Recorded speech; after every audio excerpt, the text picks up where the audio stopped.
আসসালামু আলাইকুম রহমতুল্লাহি ওবারাকাতু। সবাই কেমন আছেন? আশা করি সবাই ভালো আছেন। আমি আলহামদুলিল্লাহ ভালো আছি। তবে ভালো নাই আমার ফিলিস্তিনি গাজাবাসী ভাই ও বোনেরা। তাদের দিকে আজকে তাকিয়ে দেখেন কি অবস্থা, কি ছোট ছোট মাসুম বাচ্চার আর আহাজারি আর কান্না। এই কান্না দেখলে নিজেকে আর কন্ট্রোল রাখতে পারি না। আসলে মুসলিম বিশ্বের নেতারা যারা আছেন তারা দেখেন যে গ্যালারির ভিতরে বসে থেকে তামাশা দেখতেছে, চাইলে কিন্তু তারা অনেক কিছুই করতে পারে। আল্লাহ আমাদেরকে তেমন কোনো ক্ষমতা দেন নাই যে আমরা কোনো কিছু করতে পারবো। তবে আল্লাহর কাছে দুইটা হাত তুলে দোয়া করি, আল্লাহ যাতে এই গাজাবাসীকে রক্ষা করে এবং তার হেফাজতে রাখে। একমাত্র তুমি মালিক আল্লাহ, তুমি ছাড়া কেউ নাই।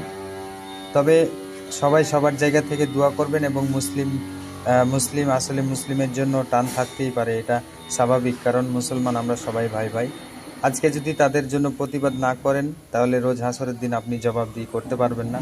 তবে আমাদের আল্লাহ তেমন কোনো ক্ষমতা দেন নাই যে আমরা কিছু করতে পারবো। তবে আল্লাহর কাছে দোয়াটুকু করতে পারবো, আল্লাহ যাতে তাদেরকে হেফাজতে রাখে এবং সুরক্ষিত রাখে, এতটুকুই দোয়া করি। তা সবাই সবার জায়গা থেকে প্রতিবাদ করবেন এবং তাদের জন্য দোয়া করবেন। আর ভিডিওটা ভালো লাগলে অবশ্যই লাইক শেয়ার করে দেবেন। ধন্যবাদ সবাইকে। আসসালামু আলাইকুম রহমতুল্লাহি ওয়া বারাকাতুহু। يا عبادي الذين